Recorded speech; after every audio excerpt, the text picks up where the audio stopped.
¿Cuál va a ser el público? Van a ser gente que viene a alquilar para Airbnb. Ok. Si yo me quiero despegar de esa tipología de Airbnb, ¿qué más puedo proponer?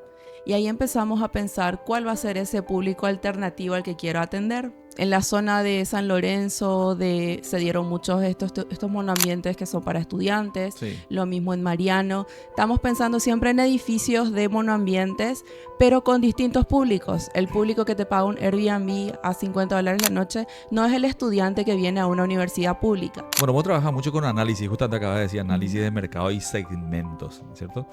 ¿Qué nicho o tipo de comprador sentís que hoy está desatendido?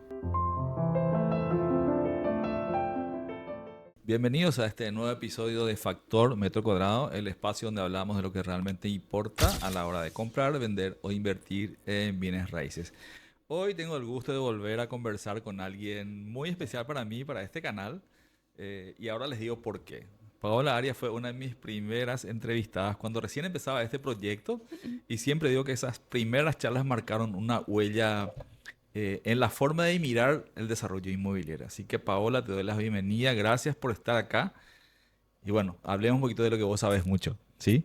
Hola Rubén, muchísimas gracias de vuelta por darme un espacio. Contenta de seguir aportando con ideas a todo lo que vos quieras comunicarle a tu público. Sí, de hecho que sí, de hecho que quiero comunicar eso porque sé que sabes mucho, pero voy a adelantar con este punto de decir que Paola es arquitecta, es máster en diseño urbano, CEO de Urban Lab, pero más allá de los títulos, lo que siempre me llamó la atención es su capacidad de conectar el diseño, negocio y la experiencia humana. Por lo menos es siempre que te escucho, siempre te escucho hablar en estos términos. Así que hoy vamos a hablar con la confianza de siempre, Paola, sobre cómo está cambiando nuestro mercado, qué oportunidades vienen y cómo crear proyectos que realmente tengan sentido. Eh, Así que vamos a la primera pregunta, si me permitís. Pasaron varios años, ¿verdad? De aquella primera entrevista. Yo empezaba en este rubro y ya estaba, digamos, con un bagaje en ese momento con grandes proyectos.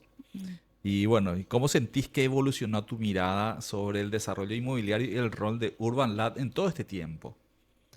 Vos sabés que desde el 2018, que fue la primera vez, creo que 2019 que conversamos, eh, nosotros siempre tuvimos la visión, creo que miramos un poquito adelantados a nuestro tiempo en ese entonces, porque desde ese momento Urban Lab ya tenía la visión de generar espacios y desarrollos que estén pensados desde el punto de vista de la experiencia del usuario, tanto no solamente espacial, que eso viene por la parte de arquitectura, sino desde el punto de vista de complementos del producto, ¿verdad? Lo que en nuestro negocio se traduce en los amenities, Ujú. y de cómo el desarrollo se posiciona en el mercado diferenciándose a través de esos amenities. Entonces, como en esa etapa, antes de empezar a pensar en los metros cuadrados y en el diseño, hay que pensar un poco en cómo diferenciarnos, en qué amenities vamos a proponer, en cómo eso le va a dar una identidad particular al emprendimiento, al desarrollo. Y eso es lo que se fue comprobando a lo largo de estos años de qué es lo que necesita el mercado. Y a medida que evolucionó el consumidor y la exigencia del consumidor, el desarrollador tuvo que generar eso. Entonces hoy día sí vemos productos un poco más diferenciados y mejor conceptualizados. Digamos, en ese momento todos los edificios eran iguales prácticamente, y hoy día sí vemos productos que se diferencian y que tienen rasgos de identidad, ¿verdad? Entonces, creo que tuvimos una buena visión en ese momento. Seguimos apoyando ese concepto de desarrollo human to human, digamos, Sí, sí. pensado en las personas. eh, y apostando a que nuestro mercado se va a seguir especializando siguiendo ese camino. Ya. Siempre te escucho hablar de conceptualización. Hoy lo acabo de escuchar de vuelta. Conceptualización es un término que a vos, esto se refiere a todo antes de diseñar. A eso se refiere Sí. conceptualizar, digamos. Para quien todavía no entiende este término, digamos, ¿sería eso? Sí, conceptualizarse, con eso nos referimos a una etapa cero, digamos, pensando que el diseño y el anteproyecto y el arquitecto vienen en la etapa uno. Nosotros entramos en la etapa cero donde pensamos, bueno, está el terreno vacío, y el cliente nos pregunta qué puedo hacer en mi terreno. Entonces evaluamos opciones analizando la zona, analizando qué escala de proyecto le conviene, pensando obviamente en qué escala de inversión le conviene al inversor. Y ahí empezamos a barajar hipótesis, ¿verdad? Y esas hipótesis tienen que ver con tipologías de qué tipo, de 1, 2, 3 dormitorios o de 5 o 10 pisos, ¿verdad? Y ahí generamos escenarios, un escenario donde podemos validar un proyecto que tenga 5 pisos, en el segundo validamos un proyecto de 10 pisos y en el tercero uno intermedio, por ejemplo, de 8 pisos. Entonces, vemos qué proyecto o qué escala de desarrollo le es más favorable al inversor, que el que le deja más rentabilidad, porque no necesariamente invertir más dinero te va a dar más rentabilidad. Sobre todo eso es lo que queremos validar. Y cuando el inversor escoge esa escala o en qué escala de proyecto le conviene invertir, ahí entramos a definir lo que es el concepto del proyecto. Ahí pensamos, bueno, si tenemos un edificio de solo monoambiente sobre Molas López, que es lo que vemos un montón, ¿verdad?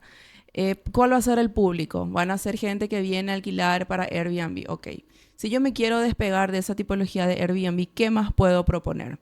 Y ahí empezamos a pensar cuál va a ser ese público alternativo al que quiero atender.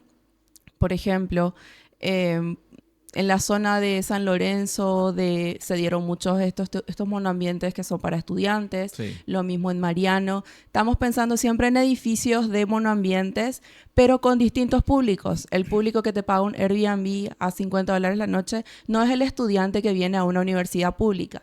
Entonces, si bien tenemos el mismo tipo de edificio, nuestro público es diferente. Entonces, los amenities o los servicios que van a acompañar al desarrollo van a ser diferentes. Y eso es todo lo que se trabaja en la conceptualización. Analizar cuál es el segmento y cuál va a ser la propuesta de valor para ese segmento. ¿Y cuál es el mercado potencial también? O sea, te referías a Exacto. dos públicos similares, pero que se diferencian otra vez de acuerdo a su comportamiento y de acuerdo a lo que busca ese usuario, si se quiere, ¿cierto? Exacto, porque por eso te daba la analogía de que tengo el mismo tipo, la misma tipología, un monoambiente, pero tengo 3 públicos diferentes. O por ejemplo, un monoambiente puede servirle también tanto a un estudiante de 20 años como a un divorciado de 55. Y van a tener necesidades probablemente espaciales similares, pero van a querer diferenciaciones en los servicios. Ya, totalmente. ¿Eso responde un poco a tu metodología de human to human? Sí, ¿Sí? ¿Se exacto. refiere a eso? Nos referimos a eso, a pensar en las personas, a pensar en ese público en particular, cuál va a ser y qué necesidades específicas tiene. Traducir esas necesidades a los servicios que generamos en el desarrollo o a los amenities, ¿verdad? ¿Qué cambió desde que empezaste, digamos, a mirar este proyecto desde esas necesidades reales de las personas y no solo desde una planilla Excel, digamos, hacer la factibilidad y el margen y bueno, esto es lo que invierto y esto es lo que gano? ¿Qué cambió realmente Y de por eso? ejemplo, la diferencia principal, primero que el público que se va a vivir ahí va a tener sus necesidades, van a encontrar soluciones más apropiadas. Y el desarrollador no va a invertir en metros cuadrados que al final el cliente o el público no va a usar. Por ejemplo, si yo hago monoambientes para este segmento que estamos hablando de estudiantes, ¿verdad? O de Airbnb. Sí, Ok, Airbnb. Si yo le pongo un salón de usos múltiples para hacer fiestas, ¿para qué, digamos? Si el de Airbnb viene, está 4 o 5 días, máximo 2 semanas, un mes y se va. O sea, ¿qué necesidad va a tener real de ese espacio? No es lo mismo que hacer un edificio para una familia con niños, que sí sé que esa familia con niños va a hacer cumpleañitos infantiles, va a hacer asados en familia, ¿me entiendes? Entonces, estoy gastando en metros cuadrados que realmente va a usar el cliente si es que analizo bien cuál es ese público. ya. ¿Qué responde el público a este tipo de sugerencias en tu experiencia? Y los inversores más conservadores te dicen, no, pero sí o sí tiene que tener tal cosa porque el enfrente tiene y si no, no me van a comprar, Ah, ¿verdad? El que es un poquito más, que mira un poquito más adelante, sí acepta de que sí tenemos que pulir más los amenities, ¿verdad? No necesariamente, no es poner porque tiene mi vecino. claro, claro. Hay que ver el Mm, uso y la factibilidad que tiene ese proyecto, ¿no es cierto? exacto. Ya. En Asunción y alrededores vemos muchos proyectos que se parecen entre sí. Inclusive una vez alguien me dijo, es un commodity, sí, lo quiso más o menos asimilar un commodity. Desde tu experiencia, ¿qué hace que un desarrollo sea realmente diferente y se venda más rápido? Esa es un poco a lo que queremos llegar todos, ¿verdad? De que no se perciba que el desarrollo es un commodity, porque es un bien inmueble, es un bien de lujo. O Sí. sea, es una inversión importante en la etapa de vida de una persona, independientemente de que sea una inversión o que sea su primera vivienda. Tenemos que despegarnos de que es un commodity y eso se logra justamente haciendo que se diferencie el emprendimiento.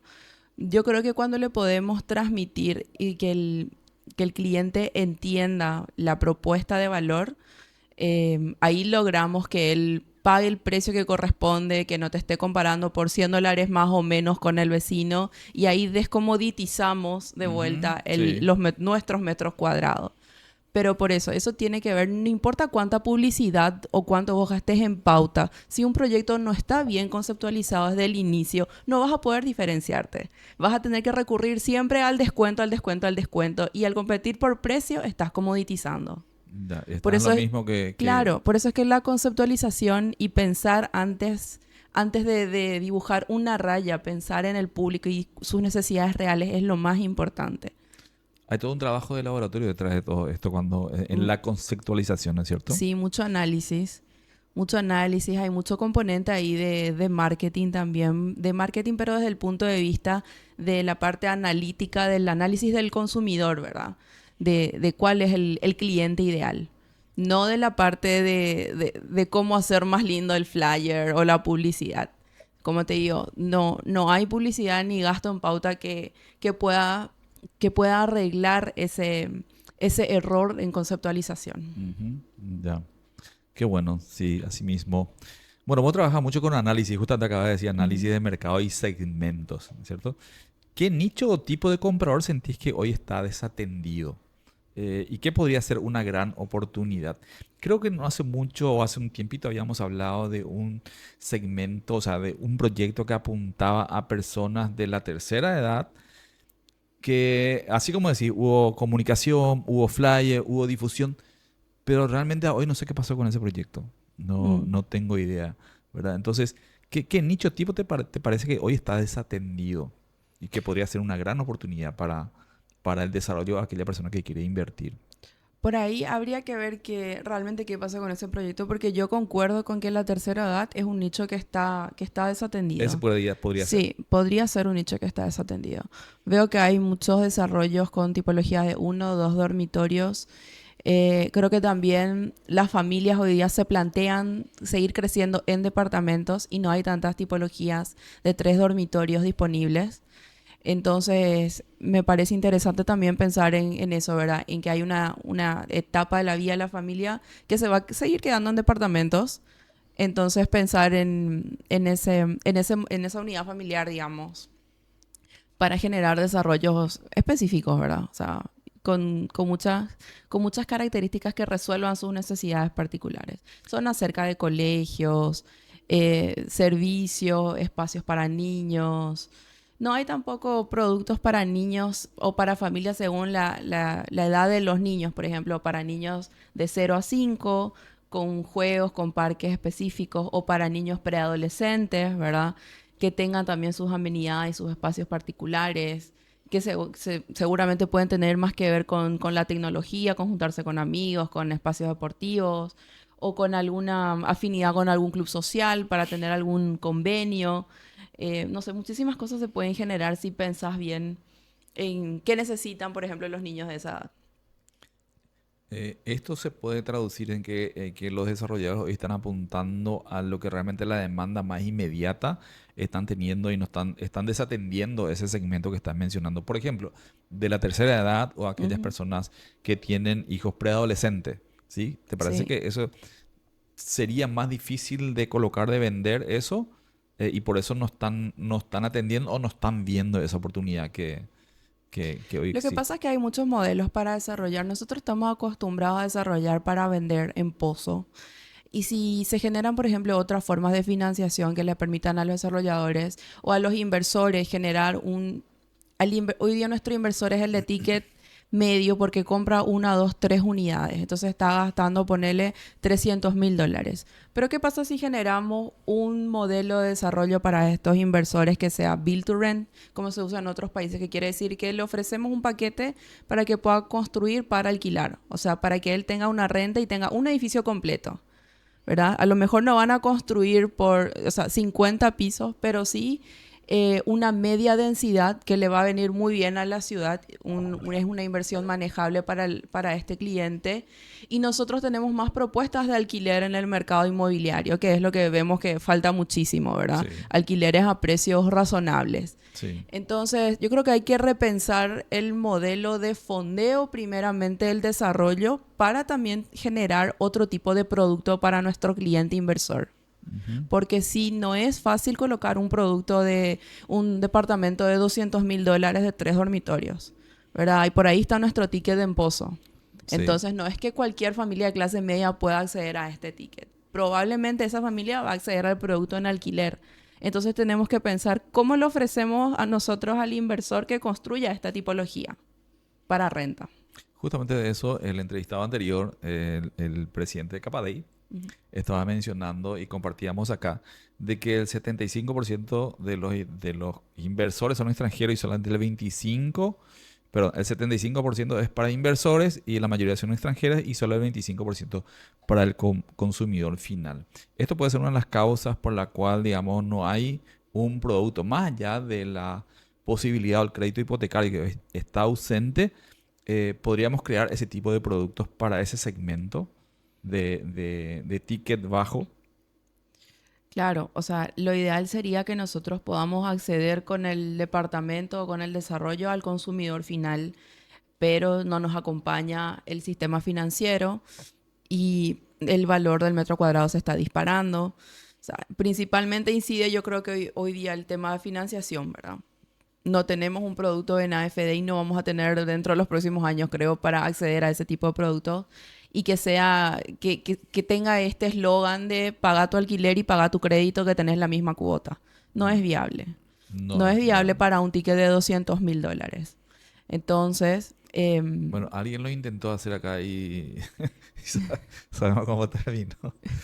claro, no, no, eso no. Pero a ver, la realidad es que si tenemos un crédito bien barato como Estados Unidos, ¿verdad? Que te ofrece un 2%, ahí sí vamos a poder tener ese modelo y van a entrar al negocio inmobiliario muchísimos otros actores que se van a poder apalancar para comprar, para invertir. O Sí, sea, no es solamente el consumidor final, o sea, ahí sí va a haber un despegue del mercado inmobiliario, digamos. sí, pero estamos muy lejos de eso, porque justamente la persona esta que te mencioné decía ayer, para el banco no es negocio dar crédito a 20 o 30 años. ¿Para qué si con las tarjetas de crédito obtiene casi lo mismo, ¿verdad? Y casi inmediato es el retorno. Entonces, creo que estamos muy lejos todavía de eso, a menos que el Estado participe de esta política y esta decisión, ¿verdad? Exacto. Vos sabés que te comento, estoy explorando otros sistemas de fondeo para los desarrollos, justamente pensando en ese obstáculo que tenemos los desarrolladores con el sistema financiero, ¿verdad? En que nos podamos fondear no solamente a través de los productos en pozo, sino con el aporte de otros inversores que entren como socios al proyecto, pero no tampoco con un ticket de $100,000 o $200,000, sino con un ticket mucho más bajo, ¿verdad? O sea, para que sea mucho más accesible la inversión en desarrollo. Hoy día todo lo que es el blockchain y estas plataformas de tokenización de inmuebles, que son plataformas que te permiten partir inmuebles en muchas partes, para que cada uno pueda ser dueño o invertir en un pedacito del proyecto, digamos. Se está usando muchísimo en España, en Europa, en Estados Unidos. Entonces, la idea un poco es generar esa herramienta para que los desarrolladores acá puedan subir los proyectos y puedan fondearse también a través de estas plataformas. Esa es una herramienta financiera, ¿no es cierto? Sí, O es una herramienta financiera. sí. eh, ¿Cómo se aplica en la práctica? ¿Cómo sería? Yo tengo $20,000 que quiero comprar, quiero participar de esa herramienta financiera. ¿Cómo hago? Y entras a la plataforma y tenés 5 proyectos disponibles y en cada uno podés meter $4,000 O puedes invertir en uno, puedes invertir en varios. Vos vas comprando tokens, el valor del token en estas plataformas son de $1,000, $5,000, $2,000, depende de los proyectos. Y te dejan una renta como aproximadamente del 9-10%. Anual. Sí, anual. Entonces podés invertir con tarjeta de crédito, con transferencia bancaria, invertir en los proyectos que vos quieras. O sea, puedes diversificar muchísimo y con un ticket mucho más bajo. ¿Cuál es mi garantía de retorno? Existen contratos que hoy día ya son smart contracts que están en el blockchain. Entonces hay una firma electrónica y es un documento totalmente legal, digamos, que respalda tu operación, así como dentro de la plataforma y el desarrollador y la plataforma y el inversor, ¿verdad? Y el resto funciona como conocemos el mercado de desarrollo tradicional. Vos invertís en el proyecto, se construye, se vende, se alquila y te devuelven el dinero Sí, invertido. sí. Y hoy ya hay desarrolladores, ya está, digamos, en una carpeta en revisión acá, o ya hay desarrolladores implementando esta herramienta que estás mencionando. Todavía no hay porque en Paraguay todavía no hay un marco legal que esté vigente. Hay en Argentina, hay en España. Y nuestra idea es, por ejemplo, tener la plataforma con base en Estados Unidos. Entonces, en ese sentido, no estaríamos obligados acá con el marco ligados al marco regulatorio paraguayo. Sí, sí, con todo lo que tiene que ver con cumplimiento de la CEPRELAT, eso sí, porque es dinero que ingresa al país desde el extranjero. Entonces, sí hay todo un compliance que se hace con la CEPRELAT. Y hay que justificar Exacto. esos fondos. Genial. Bueno, ese es un tema que sí lo tenía acá anotadito para poder hablar contigo sobre ese tema del token. Creo que no solamente en este rubro, sino que en otros rubros también se puede hacer ese tipo de token, digamos, que Se estás está mencionando. haciendo ¿Sí? en distintos rubros, se puede hacer para todo tipo de negocios. Entiendo que se está haciendo tokenización de carne acá incluso, con la exportación de carne. Entonces es algo que es el futuro. Estamos frente a lo que fue Airbnb o Uber hace Sí. unos años, ¿verdad? Es algo que en 5 años más va a ser parte de nuestro día a día. Creo que vi algo de la yerba mate, También, ¿sí?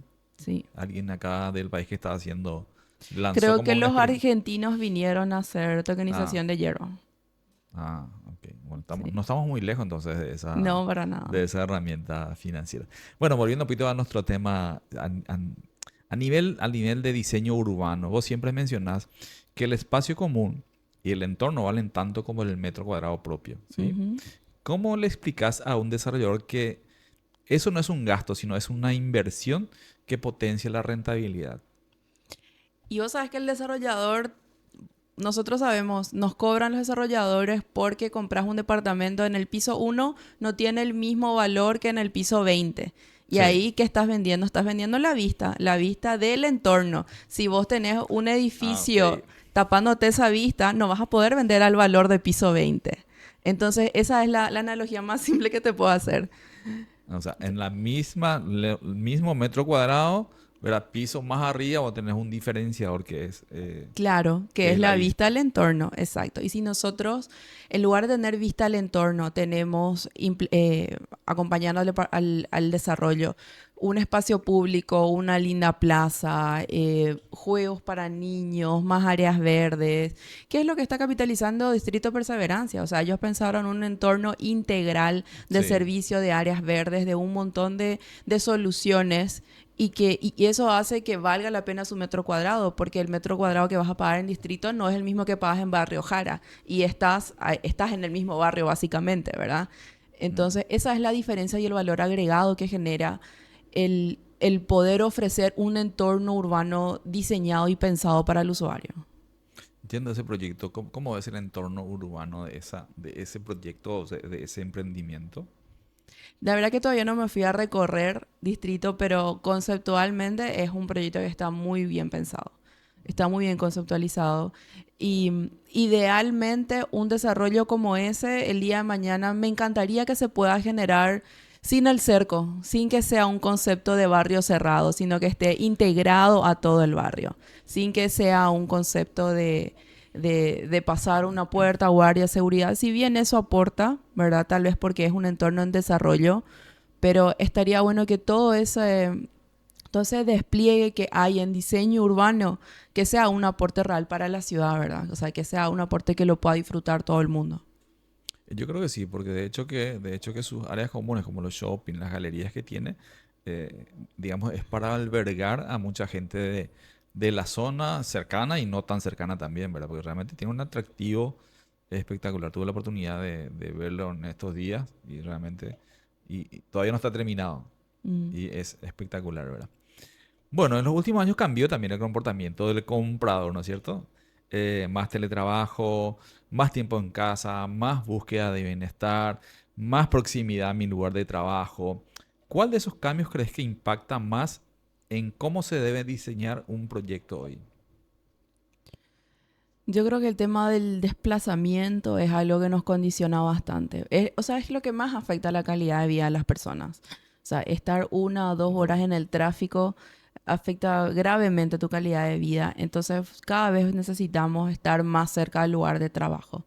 Nos mudamos más cerca del lugar del trabajo, más cerca de los colegios. Depende de alrededor de qué gira tu vida, ¿verdad? Si tengo hijos chicos, quiero estar cerca del colegio. Si no tengo hijos, quiero estar cerca del trabajo, cerca de la universidad, si estoy estudiando. En la medida de lo posible, ¿no? De lo que se pueda pagar también. Claro, Entonces, por eso es importante tener oferta disponible, ¿verdad? Cerca de servicios e ir generando estos núcleos urbanos completos. O sea, no solamente generar viviendas, sino generar viviendas con servicios, con espacios educativos, poblar entornos de fábricas, de industrias que están consolidadas, ese tipo de cosas. ya. Pero si tuviéramos que elegir algo, es el estilo de vida, el tiempo, evitar el tiempo en el tráfico, en todas esas horas que nos lleva a veces llegar al lugar de trabajo, al lugar de estudio, ¿no es Yo cierto? creo que sí. Más Parece que aún con el home office que se adoptó gracias a la pandemia, ahí otra vez sí, quedó como es instalado eso quedó para muchas instalado, empresas. exacto. Y muchas industrias, las industrias más creativas, agencias de marketing tienen mucho modelo híbrido, ¿verdad? Entonces, cada vez está más instalado y la gente entonces em, trata de evitar lo más posible estar en el tráfico. O Sí, sea, si tenés la posibilidad de pedir un modo híbrido de trabajo, vas a pedir para no desplazarte tanto. Además que sí, genera un costo a nivel emocional, creo, económico. y económico también, ¿verdad? Sí, así mismo. Bueno, ¿te tocó alguna vez resetear proyectos, conceptos que no estaban funcionando? Y si fue así, ¿cuál fue el caso que te marcó, digamos, y qué aprendizaje te dejó eso? Que hayas reseteado algún tipo de proyecto, decimos, esto hay que cambiarlo definitivamente. Todavía no llegó a mi mesa algo así que esté tan... que no tenga salvación. ¿No? No, realmente... Porque realmente siempre me tocó trabajar con proyectos que arrancan de cero.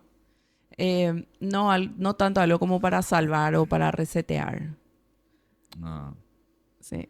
y tienen dudas. Ahí es donde participas, digamos, de eso. Claro, que siempre existe esa duda de, bueno, ¿qué me conviene construir acá? Entonces ahí partimos, ¿verdad? Esa es nuestra base de análisis y de evaluación. Ujú. Entonces ahí como que ya abrimos un abanico de ver todas las opciones posibles y quedarnos con la mejor, ¿verdad? Ya. Entonces, sí, todavía no me tocó rescatar a ninguna.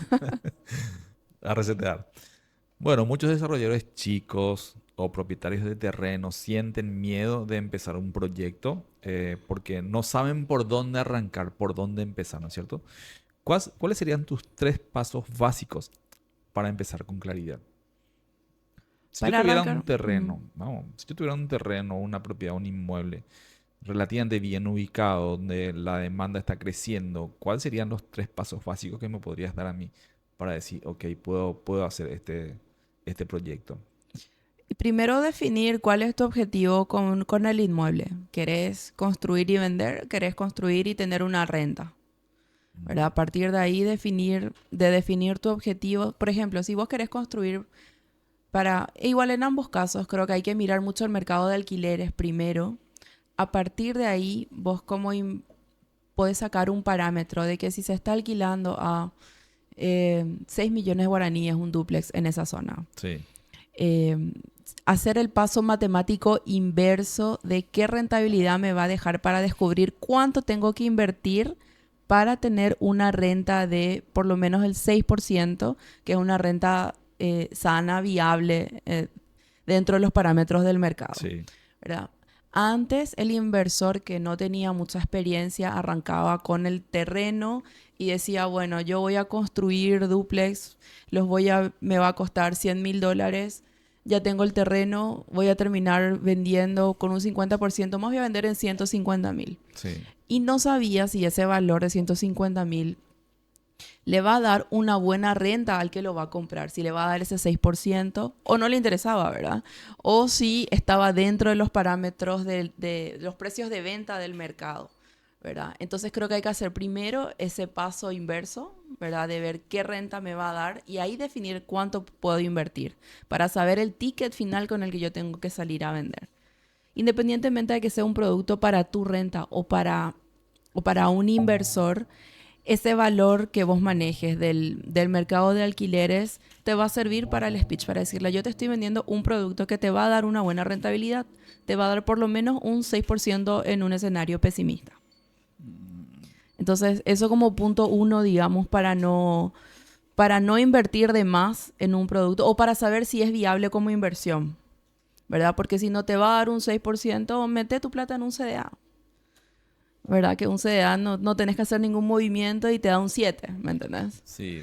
Entonces, O, primero o un eso. poco más, creo que están ofreciendo ahí un poco más. Claro, o sea, Pero, ¿cómo queda el tema de la plusvalía ahí? ¿Sí? La plusvalía y el riesgo también, el riesgo financiero que uno puede tener a través de un CDA, no sabemos mañana, ojalá nunca ocurra, ¿verdad? Pero como países vecinos que tuvimos, ese tipo de descalce, si se quiere, eh, en un inmueble creo que es mucho más seguro, ¿no es cierto? Invertir. siempre tenés el factor plusvalía pero hay que atender muchísimo el tema de la plusvalía porque ahí viene a pesar mucho la ubicación. Entonces hay que entender dónde está ese inmueble, si realmente tiene una plusvalía, porque en los sectores muy consolidados, como los barrios, hoy día te puedo mencionar en Asunción, Las Lomas, lo que es Carmelitas, Murucuyá, o sea, se vendieron productos en Pozo hace 4 años, que hoy día el valor de la unidad final sigue costando lo mismo. Entonces, es un O sea, refugio la de plusvalía valor llega a un techo, y ¿sí? yo creo que llega a un techo, o sea, cuando se consolida el barrio, Cuando se consolida, cuando se llega, consolida. llega a un nivel, digamos, Claro, entonces, si vos invertís y no va a subir de valor tu inmueble, de vuelta, no tenés ese plus, ¿verdad? De lo que te va a generar la tierra. Ahora, si estás mirando un entorno que está en desarrollo, viene siendo Luque desde hace unos años, como Sí. ahora va a ser la zona norte, ¿verdad? Mariano, Limpio, que se está desarrollando mucho. Entonces sí te diría, bueno, ahí la tierra que compraste hace 5 años, en 5 años más va a valer el doble, ¿verdad? Que ocurre con zonas de Luque, por ejemplo. Ujú. Entonces ahí sí la plusvalía viene a sumar. Pero Ya. por eso hay que entender mucho si es que realmente corresponde el desarrollo urbano de la zona, si va a acompañar esa plusvalía que vos estás buscando. Porque si no nos quedamos de vuelta con esa renta anual fija y hay muchos instrumentos que tienen esa misma rentabilidad. Entonces ahí hay que Sí, analizar por eso muy bien la parte financiera. ya. Me voy nomás al banco si voy a obtener esto y no voy a tener plusvalía. Me voy al banco a meter mi plata. Sin, Claro. sin mucho dolor de cabeza, porque un alquiler tiene una gestión operativa también, ¿no? ¿No es cierto? Ya sea en forma directa o a través de una administración. Exacto. A eso iba que hay que mirar bien de forma fina los números, por más de que estés haciendo algo tan simple como unos duplex, ¿verdad? No es solamente el costo de la obra, tenés que sumar el valor real del terreno, no el valor por el que compraste hace 20 años, por el que compró tu abuelo, sino el valor real, porque ese va a ser tu costo ahí estás ganando ya la plusvalía. Si no le sumas eso hoy día a tu escenario de prefactibilidad, estás perdiendo básicamente todo lo que se revalorizó esa propiedad Ya. para maquillar un poco esos números finales. Entonces ahí no vale la pena. Entonces hay que mirar bien la parte financiera. Y hay todo un esquema técnico también para saber la factibilidad y a qué precio tengo que salir, ¿no es cierto, Paula? Claro, sobre todo analizar la zona, ¿verdad? No salir siempre pensar en un escenario pesimista, porque ¿qué pasa si salís al mismo precio que todos tus vecinos y vos querés vender en Pozo? No puedes salir al precio de lista que todos tus vecinos si querés vender en Pozo, por ejemplo, ¿verdad? Ujú. Siempre tenés que salir un 20 o un 30% menos.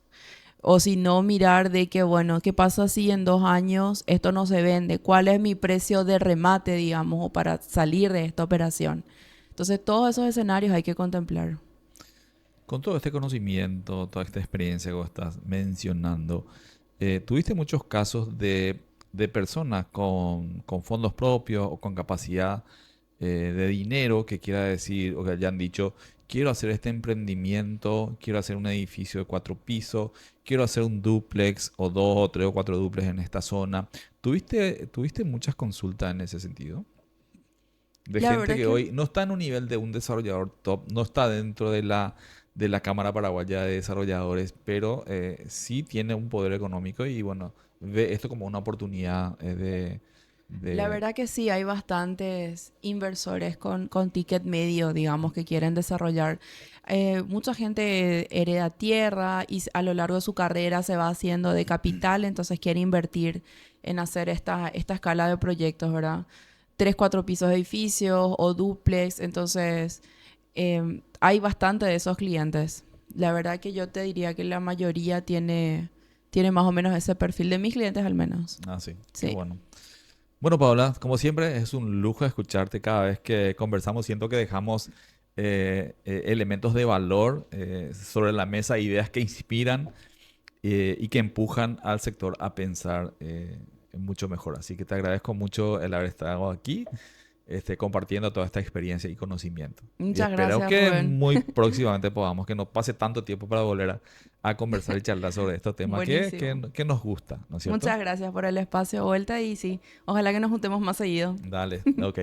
Bueno, si este episodio te aportó valor, les invito compartiendo con alguien que lo pueda aprovechar y a seguir atentos que se vienen más conversaciones que ayudan a entender hacia dónde va el mercado inmobiliario realmente.